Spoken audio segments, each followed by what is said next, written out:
Hello everyone, good morning. तो देखिए हम लोग आज का लेक्चर शुरू करते हैं। पिछले लेक्चर में मैंने आपको एक होमवर्क दिया था, ठीक है ना, और इस होमवर्क को आपको करने के लिए मैंने बोला था रिलेटिव लोअरिंग वेपर प्रेशर से ये न्यूमेरिकल था, ठीक है ना। तो अब देखो ये न्यूमेरिकल को थोड़ा सॉल्व किया जाए। तो आप देखो मैंने दिया था कि आपको मोल फ्रैक्शन यूरिया दे रखा था, एक्वस सोल्यूशन दे रखा था और वेपर प्रेशर H2O इतना दे रखा है और वेपर प्रेशर ऑफ सोल्यूशन आपको बताना है। तो सबसे पहले देखिए आप ध्यान से, आपको बहुत अच्छे से पता है कि अगर वेपर प्रेशर सोल्यूशन बताना है तो डेल्टा P ओवर PS, ठीक है ना, याद करिए फार्मूला। तो फार्मूला क्या था तुम्हारे पास, ये देखो मोल किसका देखो सोल्यूट का और डिवाइडेड बाई मोल किसका देखो सॉल्वेंट का और इनटू क्या था देखो 1/2 फैक्टर इन I, ठीक है ना। तो अब देखो हमें क्या करना है, I के लिए कोई टेंशन ही नहीं है। I यूरिया के लिए कितना होता है 1, ये तो आपको अब तक याद ही हो गया होगा। अब हमें देखो अगर मोल पता चल जाए तो काम बन जाएगा। तो तुम्हें देखो कैसे पता चलेगा मोल फ्रैक्शन तुम्हें दे रखा है। तो मोल फ्रैक्शन यूरिया का अगर देखो ध्यान से कितना दे रखा है 0.1, यानी अगर देखो ये क्या दे रखा है, ये दे रखा है मोल यूरिया, ठीक है ना, और डिवाइडेड बाई अगर देखो ध्यान से आप, ठीक है ना, तो मोल यूरिया इतना है और मोल तुम्हारा यूरिया प्लस H2O, मोल यूरिया और प्लस मोल सोल्यूशन एक्वस है तो यानी H2O दे रखा है। तो अब देखो ध्यान से ये रेशियो को 0.1 को हम लोग क्या लिख सकते हैं 1/10। तो यानी ये देखो क्या हो गया मोल यूरिया और डिवाइडेड बाई देखो क्या हो गया तुम्हारा मोल यूरिया और प्लस क्या हो गया मोल H2O। यानी अगर मैं इसको ध्यान से देखो लिख दूं तो जो मोल यूरिया है, मोल आपका वाटर है वो कितना है 9 यहाँ से, और जो मोल यूरिया है देखो ध्यान से वो तो तुम्हें पता ही है, मोल यूरिया कितना हो गया 1, ठीक है ना। तो ये जो मोल है ये किसका मोल है बोलो, ये मोल है किसका सॉल्वेंट का मोल है। ये किसका मोल है देखो सॉल्वेंट का, और ये किसका मोल है देखो सोल्यूट का, क्योंकि यूरिया सोल्यूट है और वाटर तुम्हारा सॉल्वेंट है। तो अब हम लोग जरा इस फार्मूले को लाके यहाँ रख दिया जाए। तो अब आपको देखो P डेल्टा P क्या होता है P0 minus PS divided by PS equal to, ठीक ना, मोल सोल्यूट कितना 1, मोल सॉल्वेंट कितना 9 और 1/2 फैक्टर टू 1 है, कोई दिक्कत नहीं है। P0 की वैल्यू देखो वाटर के लिए तुम्हें स्टैंडर्ड कंडीशन पे दे रखा है 24 टॉर, अब तो कोई प्रॉब्लम होगी नहीं। PS को सॉल्व कर लीजिएगा, जो PS आप सॉल्व करेंगे उतना टॉर ही आपको क्या आ जाएगा आंसर, ठीक है ना। तो ये है आज का प्रॉब्लम जो आपको मैंने होमवर्क में दिया था और आई होप बहुत सारे बच्चों के आंसर मैच कर रहे होंगे। तो आपने ये क्वेश्चन को अगर सॉल्व कर लिया है तो बहुत अच्छी बात है। अब इसके बाद हमें क्या पढ़ना है उसकी चीजें हम लोग, ठीक है ना, इसके अगले पार्ट में करते हैं। तो अब क्या करना है, तो देखो हम लोग को अगले क्या करना है, रिलेटिव लोअरिंग वेपर प्रेशर के न्यूमेरिकल हमने कर ही लिए थे। अब रिलेटिव लोअरिंग वेपर प्रेशर को मेजर करने के लिए ये ओस्टवार्ड ने प्रोसेस दिया था जिसको हम लोग बोलते हैं ओस्टवार्ड वॉकर प्रोसेस, इससे भी न्यूमेरिकल बनते हैं, ठीक है ना। तो लिखने के लिए थ्योरी मतलब थोड़ा सा कहीं मिल जाए तो पढ़ लो, बाकी थ्योरी का कोई इतना काम नहीं है। इसके न्यूमेरिकल अपने से पूछा करता है, तो इसके न्यूमेरिकल कैसे बनाते हैं जरा ध्यान से देखिए। अभी और भी केसेस हैं इसके, तो अभी 4 केस मैंने लिख दिए, इसको जरा ध्यान से देखिए और एक एक समझते रहिए। सबसे पहले देखिए, जैसे मान लो अपने पास एक पानी बॉटल है ये, ठीक ना, और इस बॉटल के अंदर मान लो पानी है। अब इसके अंदर हम लोग क्या करें, मान लो जो भी सोल्यूशन इसके अंदर है, ठीक है ना, उसका जो वेपर प्रेशर है वो तुम्हारा, ठीक है ना, मान लो कि वो वेपर प्रेशर तुम्हारा PS के बराबर है। इसके अंदर यहाँ से देखो क्या हुआ है ना, फ्लास्क था, इसके अंदर मैंने ड्राई एयर डाल दिया। तो जब ड्राई एयर आए तो ड्राई एयर मतलब मान लो उसमें एकदम मॉइस्चर नेग्लिजिबल है, उसमें कोई जो है मतलब कोई भी ऐसे समझ लो कि लिक्विड वाला कोई अमाउंट नहीं है। तो ड्राई एयर जब इसमें आएगा तो अब ये सोल्यूशन देखो क्या होगा, सोल्यूशन से मॉलिक्यूल वेपर के फॉर्म में कुछ बाहर निकलेंगे। तो ये जो ड्राई एयर है ये मॉइस्ट एयर के फॉर्म में कन्वर्ट हो जाएगी। अब जब ये मॉइस्ट एयर के फॉर्म में कन्वर्ट हो जाएगी तो अब देखो ये क्या होगा कि यहाँ से जो भी वेपर प्रेशर होगा इसका पूरा वेपर प्रेशर अपने साथ में लेके जाएगा। तो मान लेते हैं कि ये जो वेपर प्रेशर लेके जा रही है वो कितना है, ठीक ना, PS के बराबर। अच्छा, इसका एग्जाम्पल अगर मैं बोलूँ कि ये सिस्टम होता क्या एक्चुअली में, तो आप देखो ध्यान से, जो कूलर होते हैं ना गर्मी में जो हम लोग यूज करते हैं, ठीक है ना, तो कूलर अगर तुम्हें अच्छे से पता हो याद करो तो कूलर में जो पानी रहता है वो धीरे धीरे देखो कितना भी गर्म पानी डालते हो, लेकिन कूलर खूब देर जब चल जाता है तो ठंडी हवा के साथ साथ आप चाहो तो पानी बॉटल भी उस पानी में ठंडा कर सकते हैं। क्योंकि होता क्या है देखो, ड्राई एयर आई और यहाँ से जो मॉइस्चर था उसको लेके जो गर्म हवाएं थी वो क्या देखो मॉइस्चर के फॉर्म में भागना शुरू कर देंगी, तो जो पानी होगा धीरे धीरे क्या होता है, ठंडा हो जाता है। तो अच्छे से याद रखिए, जो अपने एग्जॉस्ट कूलर होते हैं उसमें पानी ऐसे ही ठंडा हो जाता है, ठीक है ना।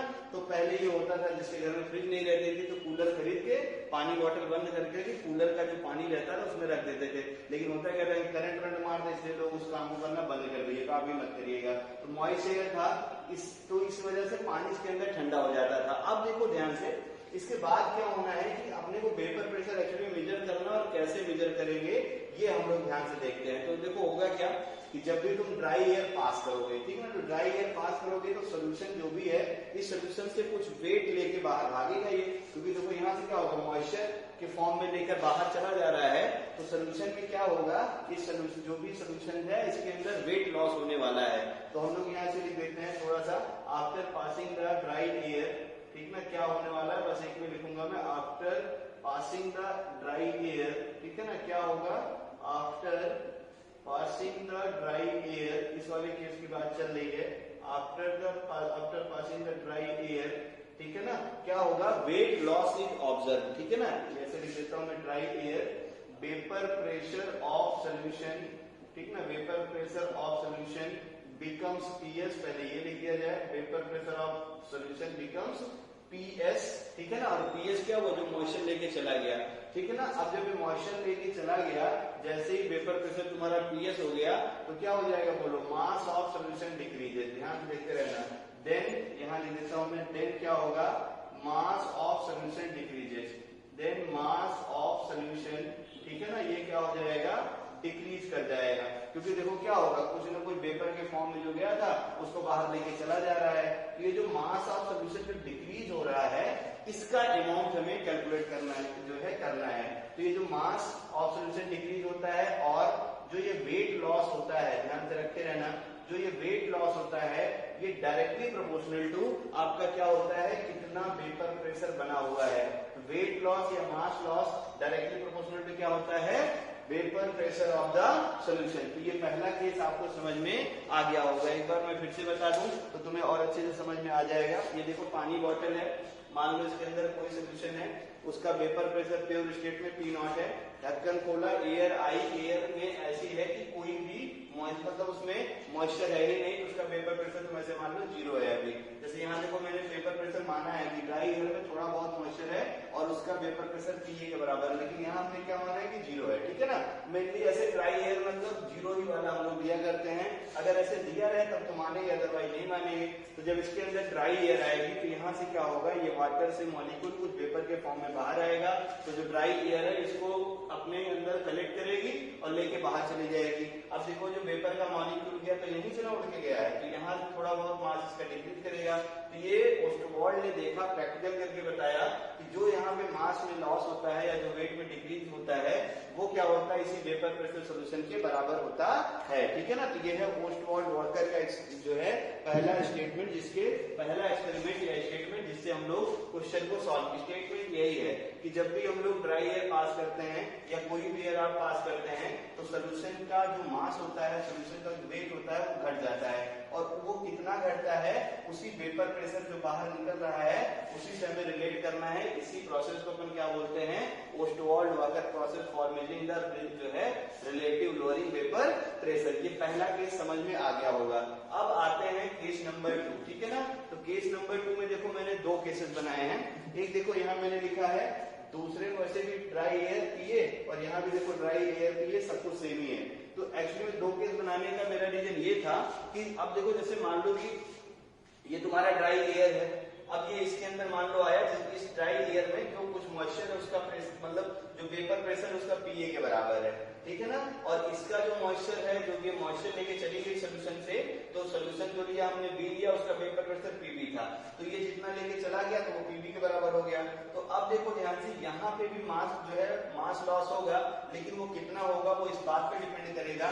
तो जैसे दूसरे केस में अगर देखो ध्यान से, यहाँ मैं लिखूं, ये दूसरे की बात अब चल रही है। तो अगर मान लो तुम्हारा जो PB है ना, ये ग्रेटर देन PA हो जाए, अब पीबी अगर ग्रेटर देन पीए हो जाए तब एक केस बन जाएगा, और जो इधर में लिखा हूं तो तीसरा केस इधर क्या हो जाएगा, अगर पीए इज ग्रेटर देन पीबी हो जाए तब क्या होने वाला है। तो एकदम आसान सा है, देखो अगर पीबी तुम्हारा ज्यादा हो गया, खूब अच्छे से देखो, अगर तुम्हारा पीबी ज्यादा हो गया तो यहाँ तो ऐसा है नहीं कि मास लॉस नहीं होगा, यहाँ से पेपर बाहर जा रही है तो कुछ ना कुछ मास लॉस होगा।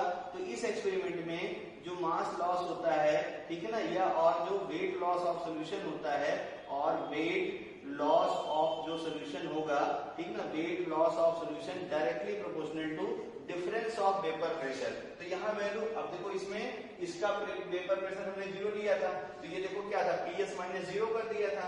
यहाँ देखो मैंने क्या माना, नहीं भाई ये ज्यादा है तो डायरेक्टली प्रोपोर्शनल टू PB और माइनस क्या हो जाएगा, PA।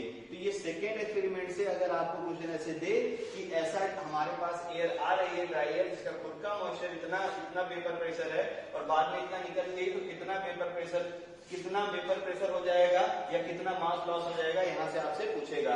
तो वेपर प्रेशर पूछेगा तो मास लॉस दे देगा, ठीक ना, या आपसे मास लॉस पूछेगा तो ये प्रेशर और ये प्रेशर दे देगा, न्यूमेरिकल यहाँ से हम लोग सॉल्व कर लेंगे, ठीक है ना। तो दूसरा केस भी आपको समझ में आया होगा। अब देखते हैं तीसरा केस। तीसरे केस में देखो क्या है, तीसरे केस में पीए ग्रेटर देन पीबी, फिर वही कहानी, ये ड्राई एयर आएगी, मॉइस्चर लेके बाहर जाएगी, वेट लॉस इसमें हो जाएगा। तो जो भी हम लोग इस सोल्यूशन के अंदर जो भी हम लोग वेट लॉस ऑब्जर्व करेंगे, ये क्या हो जाएगा, डिफरेंस ऑफ वेपर प्रेशर। बड़ा डेटा कौन सा है, पीए, तो ये किसके बराबर हो जाएगा, पीए माइनस पीबी के बराबर। ये केस भी आपको बहुत अच्छे से समझ में आ गया होगा, ठीक है ना। अब केस नंबर 4 भी हम लोग अच्छे से डील कर लेते हैं, इसकी भी कहानी ध्यान से देखिए। अब देखो हमने क्या किया कि एयर को लिया जिसमें मॉइस्चर था, है ना, मॉइस्चर वाली एयर क्या हुआ कि मॉइस्चर जब डिहाइड्रेटिंग एजेंट, यहाँ मैंने क्या लिखा है देखो, डिहाइड्रेटिंग एजेंट। तो डिहाइड्रेटिंग एजेंट क्या होते हैं आपको अच्छे से पता है, ऐसे स्पीसीज जो मॉइस्चर या वाटर को क्या करते हैं, एब्जॉर्ब कर लेते हैं, ऐसे एजेंट को हम लोग क्या बोलते हैं, डिहाइड्रेटिंग एजेंट। जैसे देखो इसके बहुत सारे एग्जांपल हैं ना, डिहाइड्रेटिंग एजेंट के बहुत सारे एग्जांपल हैं, और उन एग्जांपल को लेके हम लोग यहाँ पे पढ़ाई करेंगे तो काम बन जाएगा, ठीक है ना। तो जैसे देखिए सबसे पहला डिहाइड्रेटिंग एजेंट क्वेश्चन में ऐसे देगा, याद करिए क्लास 10 में शायद आपने पढ़ा था, कंसंट्रेटेड H2SO4, ठीक है ना, कंसंट्रेटेड H2SO4 क्या था याद करो, जब भी आप एल्कोहल को कंसंट्रेटेड H2SO4 के साथ में 170 डिग्री सेल्सियस पे अगर गर्म कर दो तो एल्कोहल किसमें कन्वर्ट हो जाता था, अल्कीन में। एल्कोहल किसमें कन्वर्ट हो जाता था, अल्कीन में। तो कंसंट्रेटेड H2SO4 है, ठीक ना, ये हो गया। क्वेश्चन में से देगा कि कंटेनर में हमने कंसंट्रेटेड H2SO4 पहले से भर दे रखा है, या आपसे बोलेगा कि एनहाइड्रस कैल्शियम क्लोराइड भर रखा है, एनहाइड्रस कैल्शियम क्लोराइड भर रखा है, ठीक ना, या आपको जो है फास्फोरस पेंटाऑक्साइड, या आपसे बोलेगा P4O10, है ना। ये आपके डिहाइड्रेटिंग एजेंट है, मेनली 3 है, जिसको तीनों आप अच्छे से दिमाग में रखे रहिएगा। तो अब देखो जब ये मॉइस्चर एयर यहाँ आएगी तो डिहाइड्रेटिंग एजेंट क्या करेगा, उस मॉइस्चर से जो मॉइस्चर वाला पार्ट है यानी जो वाटर है उसको क्या करेगा, एब्जॉर्ब कर लेगा। तो यहाँ भी आपका क्या होने वाला है, अच्छा एक चीज और देखो, जब मॉइस्चर एयर आए तो ड्राई एयर में कन्वर्ट हो गई, पूरा मॉइस्चर ये डिहाइड्रेटिंग एजेंट खा गया। तो अब यहाँ क्या होने वाला है ये अपने को देखना है। बताइए ये जो डिहाइड्रेटिंग एजेंट है इसका मास घटेगा कि बढ़ेगा, तो सबको सुन भाई, मॉइस्चर ये डिहाइड्रेटिंग एजेंट खाया जा रहा है, जिसका पेट फूलता चला जाएगा, मतलब क्या हो गया, इसमें वेट लॉस नहीं, इसमें क्या हो जाएगा, वेट गेन हो जाएगा। तो ये सब क्वेश्चन के टर्म में जब आप पकड़ते रहिएगा कि कैसे क्वेश्चन करेंगे, तो डिहाइड्रेटिंग एजेंट लगाएंगे तो वेट गेन ऑब्जर्व होता है, और जो वेट गेन है ये directly proportional to difference of vapour pressure यानी PA। अब तुम्हें अच्छे से पता है ड्राई एयर का वेपर प्रेशर कितना होता है भाई, ड्राई एयर का वेपर प्रेशर 0 मानते हैं, तो PA डिफरेंस क्या हो गया, 0। यानी अगर देखेंगे ध्यान से और करके यहाँ मैं लिख दे रहा हूं, तो यहाँ पे जो वेट गेन होता है, सिंपल सी कहानी, जो वेट गेन होता है यहाँ पे डायरेक्टली प्रोपोर्शनल टू क्या हो जाएगा, PA। तो ये 4 केसेस आपको बहुत अच्छे से समझ में आ गए होंगे, पोस्ट वार्ड वाकर प्रोसेस में कैसे अपने को लेना है। ये 0 मैंने क्यों लिया है, क्योंकि ड्राई एयर में कन्वर्ट, इसको हम लोग ड्राई एयर मान के ही सॉल्व किया करते हैं, ठीक है ना। एक बार और समझ लीजिए सारे केसेस, ठीक है ना, जल्दी जल्दी मैं रिवाइज करता हूँ। आपके पास एक कंटेनर है, कंटेनर में ठीक है ना हमने एक सोल्यूशन भर दिया, इसी बॉटल से समझते रहिए। ऐसा ड्राई एयर में डाल रहा हूँ जिसमें जरा सा भी मॉइस्चर नहीं है, तो वो ड्राई एयर क्या करेगी, इसके जो वेपर है इसको जो है एब्जॉर्ब करके मॉइस्चर के फॉर्म में बाहर जाएगी, तो जब मॉइस्चर के फॉर्म में बाहर जाएगा तो यहाँ पे जो सोल्यूशन है उसके वेट में लॉस होगा या उसका मास डिक्रीज करेगा। ये जो मास में डिक्रीज है, ठीक ना, ये डायरेक्टली प्रोपोर्शनल टू क्या हो जाएगा, मॉइस्चर एयर जो बाहर जा रहा है उसका वेपर प्रेशर कितना है। फिर सेकेंड एक्सपेरिमेंट देखो, हम ऐसा एयर ले रहे हैं, ठीक है ना, जैसे मान लो ठंडी के दिनों वाली हवा चल रही है, बारिश के दिनों वाली हवा चल रही है, तो उसमें कुछ मॉइस्चर रहेगा, तो हम लोग क्या करते हैं, इसको फिर से सोल्यूशन में डालते हैं। इसका ड्राई एयर में खुद का मॉइस्चर का प्रेशर मान लो पीए है ना, ड्राई एयर जो है उसका जो पार्शियल प्रेशर है वो पीए है, जो मॉइस्चर एयर है उसका पार्शियल प्रेशर पीबी है। तो अब यहाँ पे जब मिलेगा तो यहाँ भी देखो दो केस बनेंगे। पहला केस क्या है, जब ये वैल्यू बड़ी होगी, और दूसरा केस क्या होगा, जब ये वैल्यू बड़ी होगी। तो यहाँ भी मास का लॉस ही एब्जॉर्ब होता है, और जो मास लॉस होता है वो क्या होता है, डिफरेंस ऑफ वेपर प्रेशर के डायरेक्टली प्रोपोर्शनल। आप समझ गए होंगे। फिर देखो, अगर डिहाइड्रेटिंग एजेंट लगा दे, मतलब जो मैं इसके अंदर सोल्यूशन पढ़ा था इसके अंदर मैं डिहाइड्रेटिंग एजेंट लगा दूं, तो जो मॉइस्चर एयर आएगी उसका मॉइस्चर ये एब्जॉर्ब करेगा और खुद के वेट को गेन करेगा। तो बहुत सारे डिहाइड्रेटिंग एजेंट हैं, कंसंट्रेटेड H2SO4 है, नाइट्रस है, CaCl2 है, फास्फोरस पेंटाऑक्साइड है, सिलिका जेल है। सिलिका जेल का अक्सर एग्जांपल पूछता है, सिलिका जेल है, ठीक है ना। तो ये सब क्या होते हैं, बहुत अच्छे डिहाइड्रेटिंग एजेंट होते हैं। तो ये डिहाइड्रेटिंग एजेंट क्या करता है, मॉइस्चर या वाटर को एब्जॉर्ब करता है। अब एब्जॉर्ब करेगा तो वेट बढ़ता चला जाएगा। अब तो यहाँ जो वेट गेन होता है वो डायरेक्टली प्रोपोर्शनल क्या होता है, कितना आपका मॉइस्चर एयर का प्रेशर आया, क्योंकि किसमें कन्वर्ट हो जाता है, ड्राई एयर में। और ड्राई एयर का वेपर प्रेशर हम लोग पार्शियल वेपर प्रेशर कितना लेते हैं, 0। ये आपको बहुत अच्छे से समझ में आ गया होगा, ठीक है ना। तो इसके अगले पार्ट में और सारे एक्सपेरिमेंट हम लोग करते हैं। तो देखिए, ओस्टवाल्ड वाकर का 4 मेथड मैंने समझा दिया था। 5th एक्सपेरिमेंट देखो ध्यान से, ठीक है ना। तो अब देखो, ये मैंने 3 ही बॉक्स बनाए हैं, बाकी जो आप चाहे जितने बॉक्स बनाते चले जाइए, ठीक है ना। जैसे डिहाइड्रेटिंग एजेंट जोड़ा, फिर उसके बाद फिर से कोई आपका सोल्यूशन जोड़ देता, फिर कुछ जोड़ देता। तो ऐसे ऐसे मैं कई सारे स्टेप में इस क्वेश्चन को कर सकता हूँ। आप 3 से समझ लीजिए और फिर उसके बाद जो भी न्यूमेरिकल आएंगे वहां देखे जाएंगे। अब यहाँ देखो, अपने पास 3 केसेस हैं अलग अलग, ठीक है ना। पहले देखो क्या हुआ, अपने पास एक सोल्यूशन था। सोल्यूशन मतलब मान लो कि हमारे पास वही पानी बॉटल फिर से दिखाऊं मैं तुम्हें, है ना। ये सोल्यूशन है। सोल्यूशन में जो भी आपका सोल्यूशन है उसमें आपने क्या किया, देखो ड्राई एयर डाल दिया। अब ड्राई एयर मतलब इसका वेपर प्रेशर 0 वाला है, ये बात ध्यान में रखते रहिएगा। जब तक यहाँ लिखूं ना मैं कि ये तुम्हारा PB वाला है, तब तक आप इसको क्या मान लेंगे, 0, ठीक है ना। ये बात आप ध्यान में रखते रहिएगा। फिर देखो, ड्राई एयर आई, इस सोल्यूशन से कुछ मॉइस्चर लेके बाहर गई। फिर देखो, जब मॉइस्चर लेके ये बाहर गई तो इस सोल्यूशन का जो प्रेशर है वो प्रेशर pH के बराबर है। यानी ऑब्वियस सी बात है कि जो सोल्यूशन प्रेशर बाहर जाएगा वो कितना जाएगा, pH के बराबर। बात क्लियर हुई ना। अब जैसे आप देखो ये pH के बराबर हुआ तो इस कंटेनर के अंदर जो आपका सोल्यूशन है उसका मास क्या हो जाएगा, डिक्रीज हो जाएगा। और ये डायरेक्टली प्रोपोर्शनल टू क्या हो जाएगा, कितना आपका प्रेशर बाहर जा रहा है। तो इस वाले इक्वेशन को ध्यान में रखते रहिएगा। वेट लॉस को मैं मान लेता हूं कि चलो W1 है, तो W1 जो है क्या हो गया तुम्हारा, PS के बराबर। तो ये हो गया तुम्हारा, ध्यान में रखते रहिए। इस वेट लॉस को मैंने W1 मान लिया है, इसको मान लिया इक्वेशन नंबर 1, ठीक है। इतना क्लियर हुआ। चलिए दूसरे पार्ट में आइए। अब देखो, अब क्या हुआ, सोल्यूशन से यहाँ पे ड्राई एयर वेपर प्रेशर निकल गया। अब हमने क्या किया, इसको प्योर सॉल्वेंट में डाल दिया। तो प्योर सॉल्वेंट, अभी सोल्यूशन था, अब इसका जो सॉल्वेंट था वो अलग बॉटल मान लो, जो है डस्टर को बॉटल मान लो, ये प्योर सॉल्वेंट है। अब देखो, जब ये सोल्यूशन वाला इससे वेपर आएगी, इसका जो वेपर यहाँ पे आया तो इस प्योर सॉल्वेंट में गया। तो प्योर सॉल्वेंट में जो वेपर प्रेशर वो किसके बराबर है, P0 के बराबर है। तो यहाँ पे जो प्रेशर जाएगा ये हमें पता करना है कि एक्चुअली में ये कितना हो जाएगा। तो अब देखो, ये सोल्यूशन का वेपर प्रेशर है और ये सॉल्वेंट का वेपर प्रेशर है। तो तुम्हें अच्छे से पता है कि जब भी नॉन वोलेटाइल इम्प्योरिटी मिलाओ तो जो आपका वेपर प्रेशर था वो क्या होता था, डिक्रीज कर जाता था। तो यहाँ अपने पास under student since P0 is greater than क्या होता है, PS। ये बात इस स्टेप पे सबसे इंपॉर्टेंट है। प्योर सॉल्वेंट का जो वेपर प्रेशर है हमेशा सोल्यूशन से, ठीक है ना, हमेशा सोल्यूशन से क्या होता है, छोटा होता है। तो अब देखो, यानी जो ज्यादा रहता वही बाहर चला जाएगा। तो P0 यहाँ से देखो बाहर चला गया। खूब अच्छे से देखते रहिए। तो P0 अगर बाहर चला गया, फिर यहाँ अच्छा बताओ, वेट लॉस होगा कि वेट गेन होगा, समझ आ रहा है ना। तो यहाँ भी क्या हो जाएगा, वेट लॉस होगा।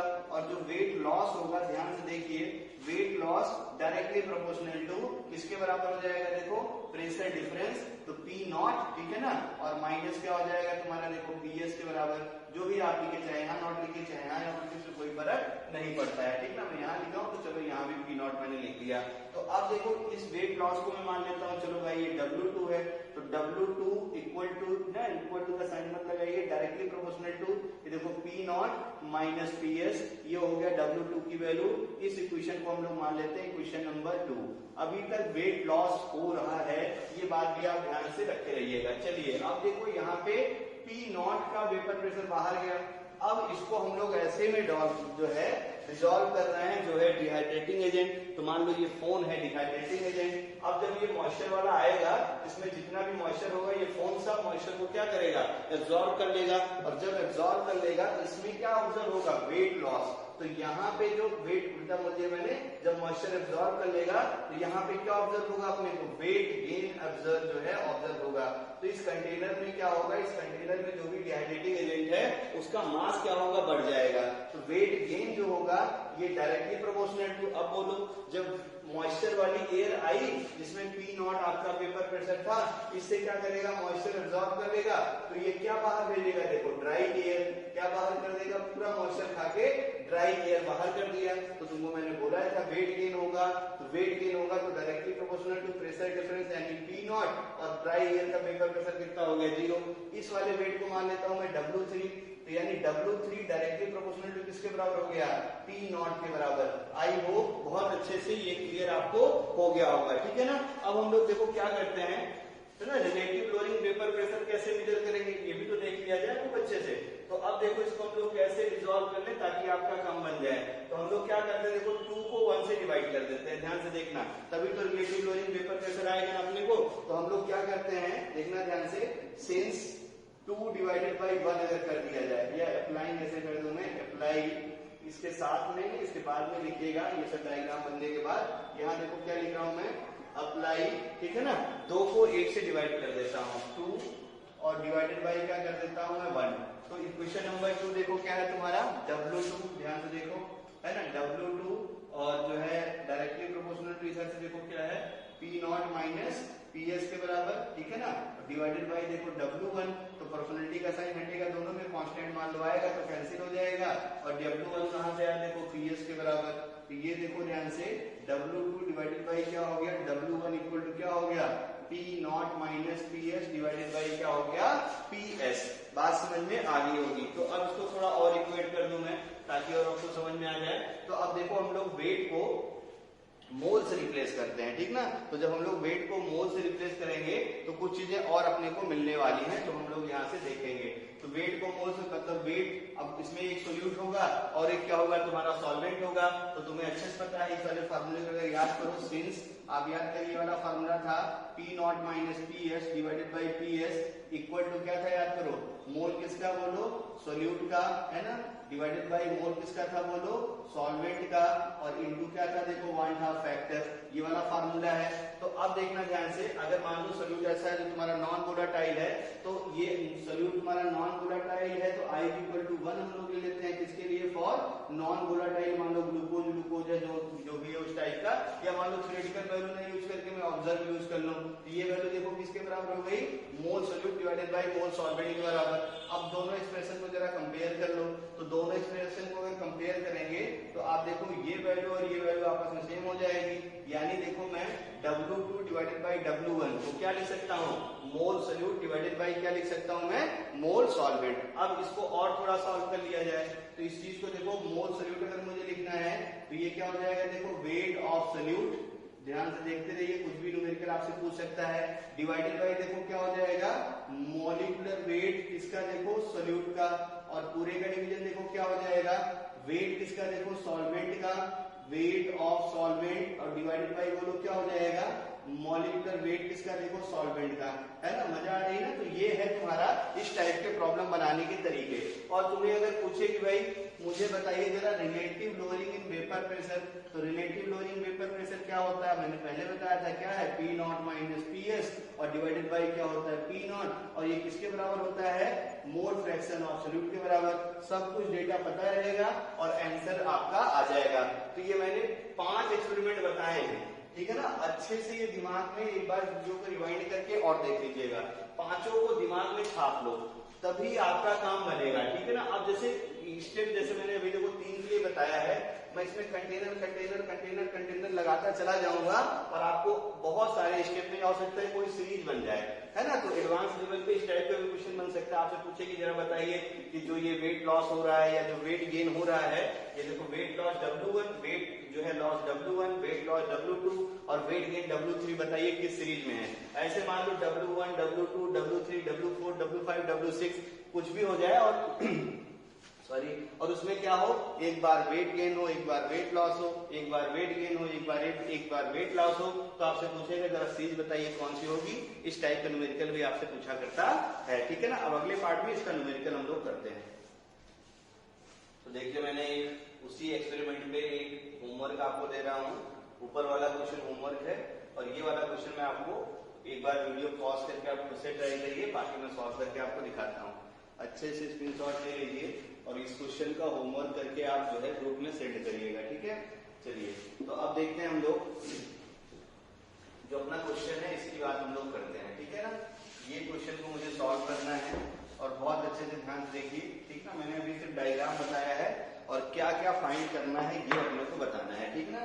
तो सबसे पहली चीज अपने को बतानी है वो मैं यहाँ देख करके यहाँ पे फर्स्ट पार्ट में करता हूँ, ठीक ना। 3 पार्ट में क्वेश्चन है, ऑर्डर ऑफ क्या बताना है, देखो order of PA, PB and PC, मतलब जो यहाँ से वेपर प्रेशर निकल रहे हैं इनका ऑर्डर अपने को बताना है। तो खूब अच्छे से देखो, ड्राई एयर है तो ड्राई एयर है तो यहाँ से क्या होगा, वेट लॉस होगा 4 ग्राम, तो मतलब यहाँ से A का जो सोल्यूशन है इसी का वेपर प्रेशर बाहर चला गया। फिर अगला हम लोग देखते हैं, ये आया देखो सोल्यूशन B में, सोल्यूशन B दे रखा है, इसका वेपर प्रेशर आपने PB मान लिया है। तो अब यहाँ पे जो वेट लॉस है, ध्यान से देखना, यहाँ पे वेट लॉस है 4 ग्राम का और यहाँ पे वेट लॉस है 1 ग्राम का।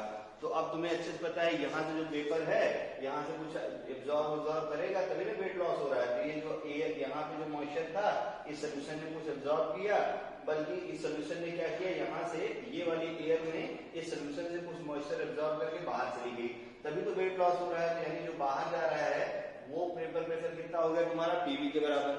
फिर अगला देखो ध्यान से, यहाँ आया, जैसे ये सोल्यूशन यहाँ आया तो यहाँ भी देखो वेट लॉस ही हो रहा है और वेट लॉस कितने का हो रहा है, देखो 2 ग्राम का, मतलब इसमें थोड़ा बड़ा मॉइस्चर था, ठीक है ना। तो ये मॉइस्चर यहाँ से थोड़े और मॉइस्चर को लेके बाहर चली गई, तो यहाँ से जो बाहर जाएगा वेपर प्रेशर वो कितना हो गया, PC। अपने को इन्हीं PA, PB और PC का ऑर्डर बताना है और कैसे बताएंगे इसको ध्यान से आप देखिए, ठीक है ना। तो क्वेश्चन को बहुत अच्छे से देखो, तो जो पहले में वेट लॉस हो रहा है वो कितने का हो रहा है, देखो 4 ग्राम का। तो 4 ग्राम का अगर वेट लॉस हो रहा है तो मतलब क्या हुआ, जैसे ही अगर वेट लॉस हुआ तो मुझे अब वेपर प्रेशर के लिए बात करनी है कि कैसे घटेगा कि कैसे तुम्हारा बढ़ जाएगा, ये चीज अपने को देखना है। तो यहाँ देखो 4 ग्राम का लॉस हो रहा है और तुम्हें अच्छे से पता है कि जो वेट लॉस है डायरेक्टली प्रोपोर्शनल टू, ठीक ना, जो भी आपके ये प्रेशर के डिफरेंस आते हैं, तो यहाँ मैं से लिख दे रहा हूँ, देखो डिफरेंस ऑफ प्रेशर, इसी पे डिपेंड करेगा ये कि प्रेशर का डिफरेंस कितना है। तो देखो पहले वाले में जो वेट लॉस हो रहा है वो कितने का हो रहा है, देखो 4 ग्राम का। भाई पहले वाले में जो वेट लॉस कितने का, वो कितने ग्राम हो रहा है, देखो 4 ग्राम का। तो मतलब इसका जो वेट लॉस अगर ज्यादा है तो ये जो डिफरेंस ऑफ प्रेशर है, ठीक ना, मतलब अगर ध्यान से देखिए तो यहाँ से जो डिफरेंस आएगा वो PA और एयर का जो ड्राई एयर है उसका कितना मानना पड़ेगा अपने 0 को। तो यहाँ से PA की वैल्यू तो मिल गई अपने को। अब अगर मैं दूसरे सोल्यूशन की बात करूंगा तो जो वेट लॉस है 1 ग्राम का है। अब देखना 1 ग्राम का लॉस हो रहा है, PB और PA की बात करना है। तो अब देखो यहाँ पे कम वेट लॉस हो रहा है, यहाँ पे 4 ग्राम का और यहाँ पे कितने ग्राम का लॉस हो रहा है, केवल और केवल 1 ग्राम का। तो ये हो गया। फिर यहाँ देखो ध्यान से, अब ये वहां से तो कम है लेकिन यहाँ के रिस्पेक्ट में देखो ज्यादा है, तो यहाँ वेट लॉस केवल 1 ग्राम का है, तो फिर से प्रेशर वही देखूंगा।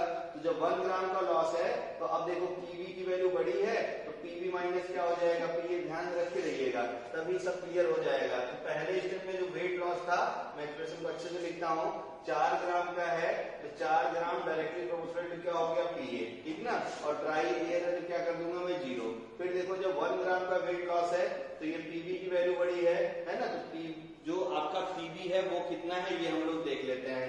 तो पीवी की वैल्यू देखो वेट लॉस उसमें कम हो रहा है, तो यानी पीवी ग्रेटर देन हो जाएगा, तो ये क्या हो जाएगा, पीवी डिफरेंस क्या हो जाएगा तुम्हारा पीए के बराबर, ठीक है ना। तो अब हम देखते हैं पीए और पीवी को पहले कंपेयर किया जाए, भाई ये बड़ा है कि ये बड़ा है, फिर उसके बाद हम लोग देखेंगे पीवी और पीसी में कौन बड़ा है, इसको भी कंपेयर करना पड़ेगा। तो फिर अब देखते हैं जो दूसरे वाले में है, अभी तक देखो वेट लॉस कितना हुआ था 1, और जो तीसरे वाले में है उसमें वेट लॉस कितना हो गया 2, यानी 2 डायरेक्टली प्रोपोर्शनल टू। फिर वही कहानी, ठीक ना, यहाँ पे डिफरेंस लिखूं ज्यादा अच्छा रहेगा।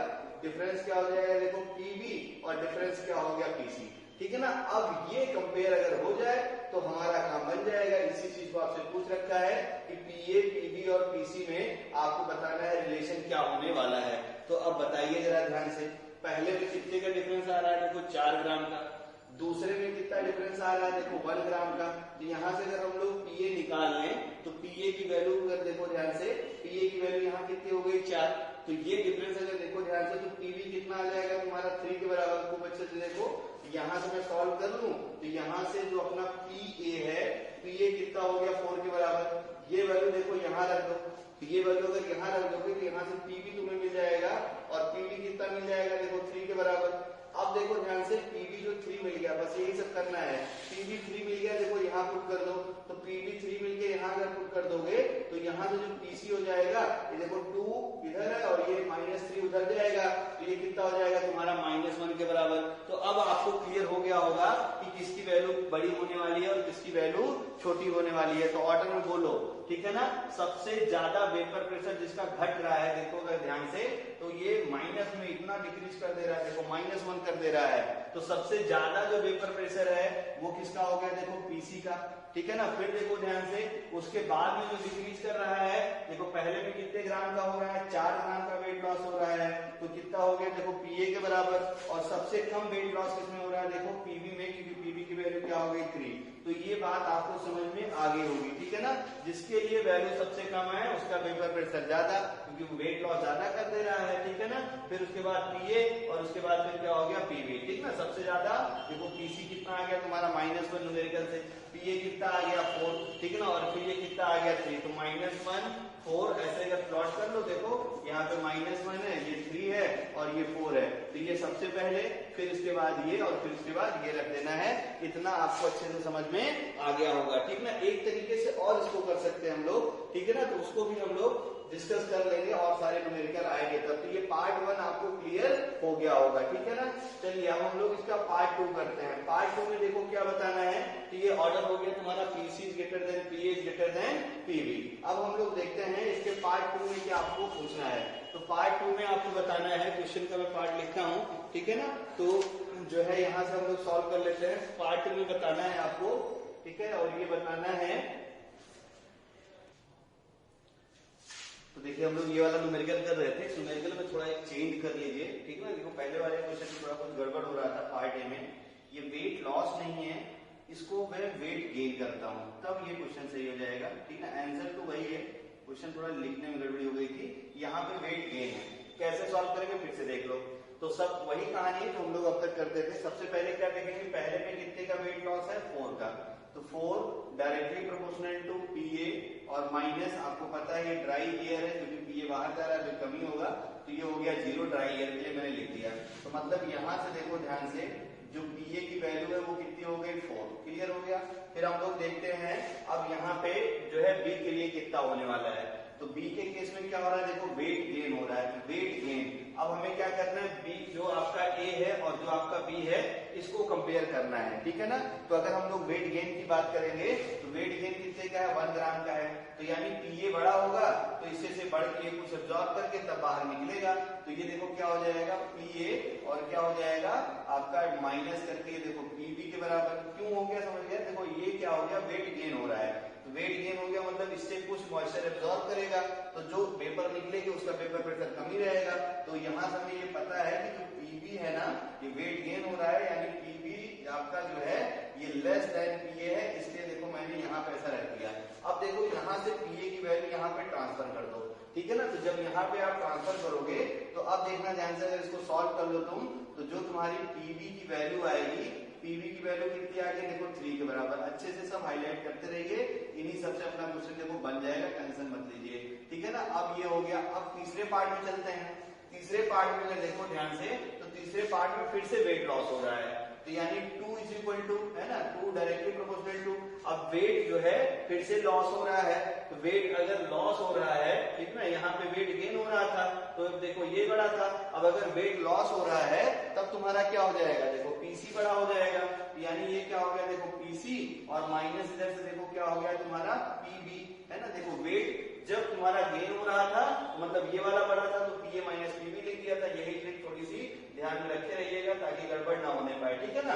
पिछले में थोड़ा ये वाला स्टेप मैंने लॉस ले लिया था, इसलिए माइनस बना रहा था, ठीक है ना, इसलिए गड़बड़ था वो। इसको वेट गेन है, अब देखना ध्यान से।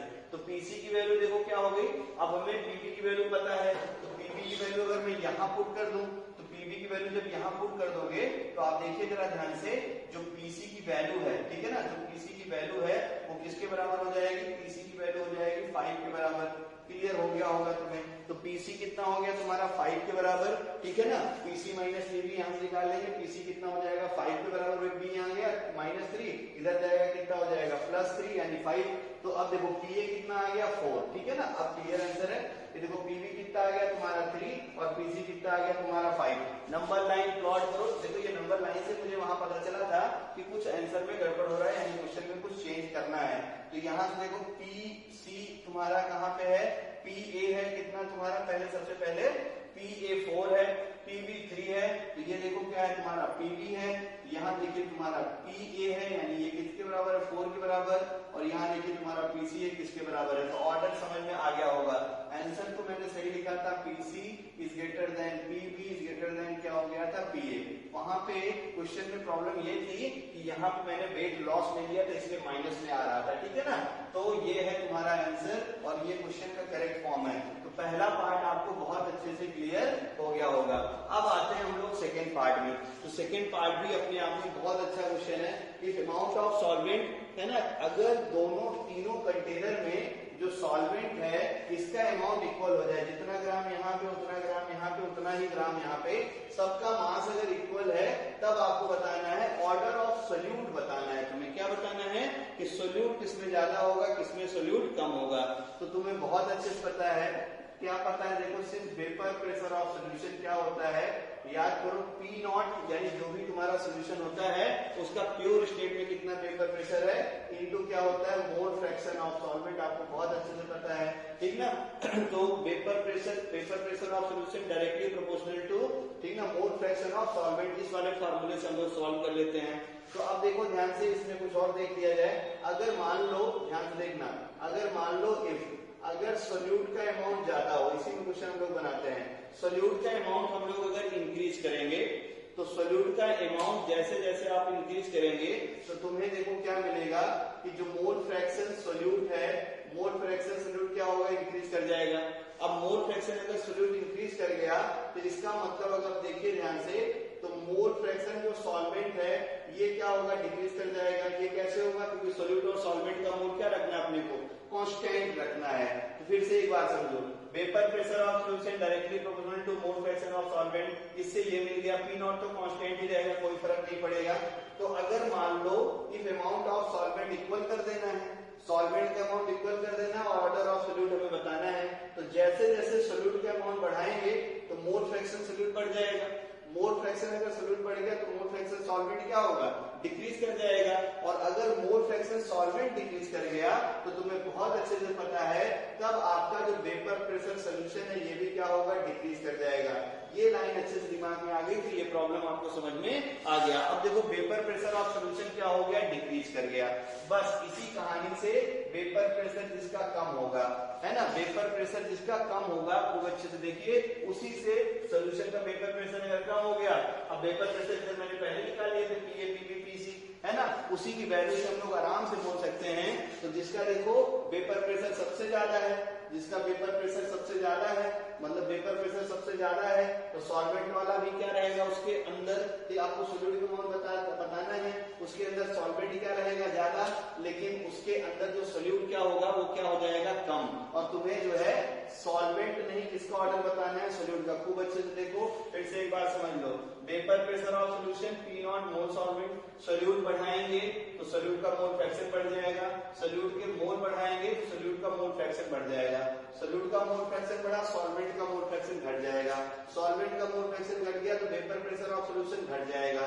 जिसका वेपर प्रेशर सॉल्यूशन सबसे कम होगा, ध्यान से देखते रहिएगा, जिसका वेपर प्रेशर सॉल्यूशन कम होगा यानी पीएस की वैल्यू सबसे कम होगी, उसमें जो सोल्यूट है, ठीक ना, उसमें जो सोल्यूट है वो क्या हो जाएगा, सबसे कम। और जिसमें वेपर प्रेशर सबसे कम है, ठीक है ना, जिसमें वेपर प्रेशर सबसे कम है, इसको भी थोड़ा कर भी देखो, पीसी और फिर क्या है पीए और फिर क्या है यहाँ पे पीबी, ठीक है ना, लिख दिया था पीसी पीए और क्या हो गया तुम्हारा पीबी। तो उसी के बेसिस हम लोग बता देते हैं। तो अब देखो यहाँ से यानी आंसर अगर इस पार्ट में बोलूं तो मोल देखो सी है ना, तो सी में मोल क्या हो जाएगा, सबसे कम, ठीक है ना। फिर मोल किसमें हो जाएगा, ए में, और सबसे ज्यादा मोल किसमें हो जाएंगे, डी में। समझ में आ गया होगा। जिसमें वेपर प्रेशर देखो सबसे कम है, ठीक है ना, वेपर प्रेशर सबसे कम है, ठीक है ना, तो उसमें जो है सॉल्वेंट सबसे कम है। ध्यान से देखो, वेपर प्रेशर ऑफ सॉल्यूशन अगर कम है तो सॉल्वेंट कम है, सॉल्वेंट अगर कम है, ठीक है ना, तो सोल्यूट क्या है, ज्यादा।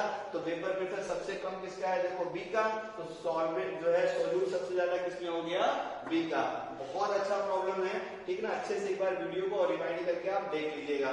तो ये हो गया पार्ट बी का सोल्यूशन। अब अपने पास देखो पार्ट सी है, तो पार्ट सी को भी मैं सॉल्व कर दूं, थोड़ा सा बस 2 मिनट और लगेगा। तो ये हो गया देखो बी का आंसर, सी के लिए मैं इसको थोड़ा मिटा देता हूँ।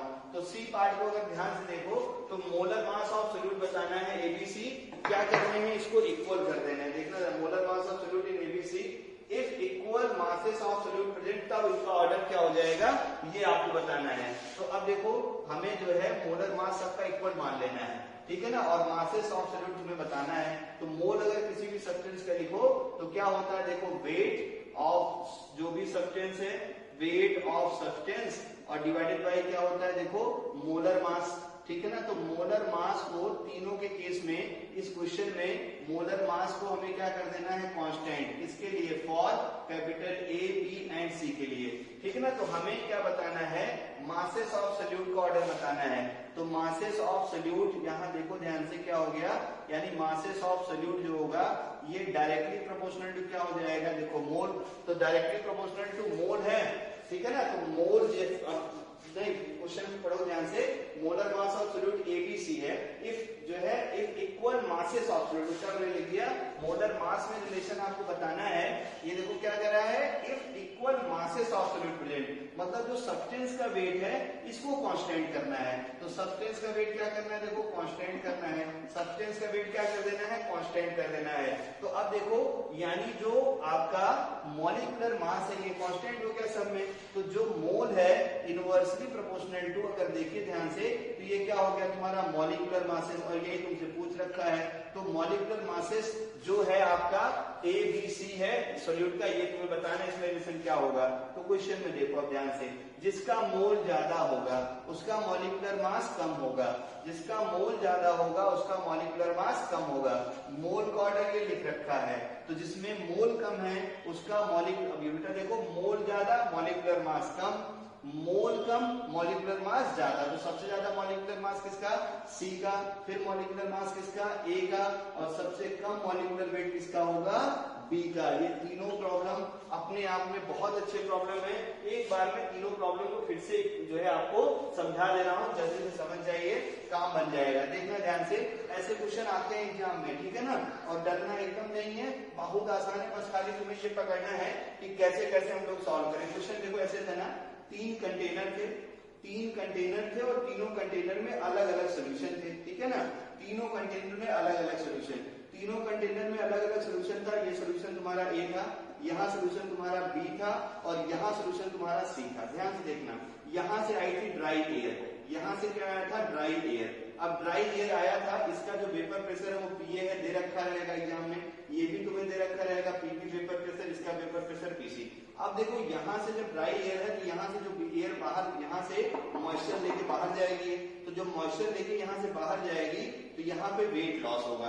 अब वेट लॉस ये तुम्हें दे रखा था 4 ग्राम के बराबर, तो जो वेपर यहाँ से निकल रही है वो पीए के बराबर। अब पीए यहाँ गया, पीए यहाँ गया, तो यहाँ देखो वेट लॉस नहीं, यहाँ क्या हो रहा है वेट गेन, और वेट गेन कितने ग्राम का हो रहा है, वेट गेन हो रहा था 1 ग्राम का, ठीक है ना।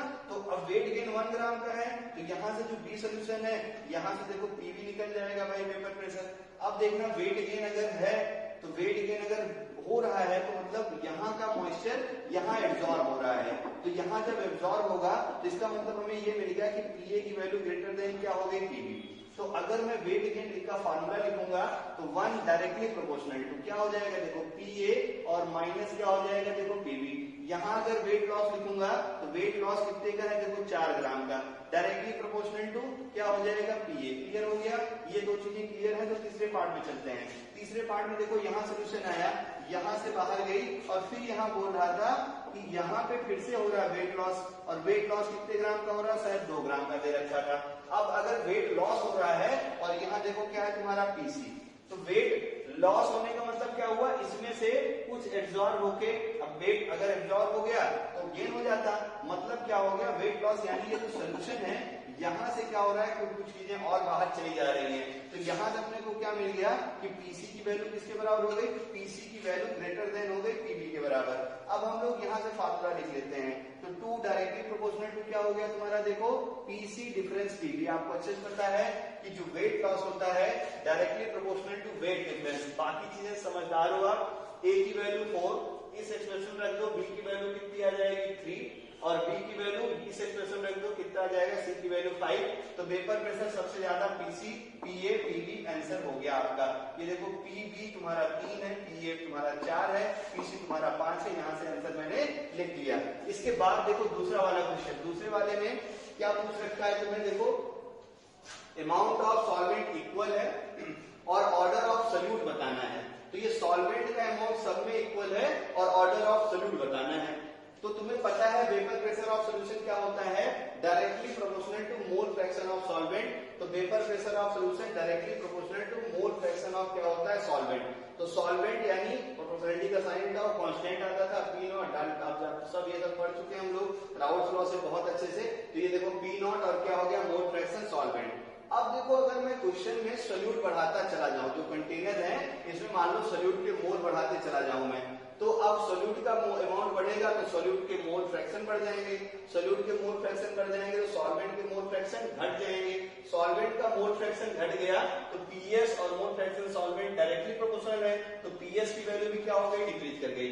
अब पीएस अगर डिक्रीज कर गया, अब वही कहानी है, सॉल्वेंट डिक्रीज कर गया, सॉल्वेंट डिक्रीज कर गया तो सोल्यूट बढ़ गया, सॉल्वेंट डिक्रीज कर गया तो सोल्यूट क्या हो गया, बढ़ गया। तो सोल्यूट देखो जिसका वेपर प्रेशर सबसे कम है, बात समझ में, तो सबसे कम वेपर प्रेशर किसमें है, पीबी में, और सबसे ज्यादा किसमें है, पीसी में। तो मोल सबसे कम किसमें होंगे, सोल्यूट यानी सी वाले कंटेनर में, और सबसे ज्यादा किसमें होंगे, बी वाले कंटेनर में। क्लियर हो गया होगा। फिर देखो तीसरे पार्ट में आपसे पूछ रखा है इनके मोलर मासेस का रेशियो।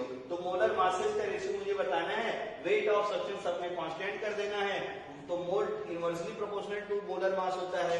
मोल अगर ज्यादा होगा तो मॉलिक्यूलर मास कम होगा, मोल अगर कम होगा तो मॉलिक्यूलर मास ज्यादा होगा। मोल सबसे कम किसमें है, सी में, तो मॉलिक्यूलर मास सबसे ज्यादा सी का। मोल सबसे ज्यादा किसमें है, बी में, तो मॉलिक्यूलर मास सबसे कम किसका, बी का। ठीक है ना, मजा आया ना। तो ये है आपका आज का प्रॉब्लम। यहाँ तक के वीडियो को अच्छे से रिवाइज करिए और जो होमवर्क मैं दे रखा हूँ उसको आप अच्छे से सॉल्व करिए। अगले लेक्चर में उसका डिस्कशन मैं करूंगा। पढ़ते रहिए, मुस्कुराते रहिए। Thank you.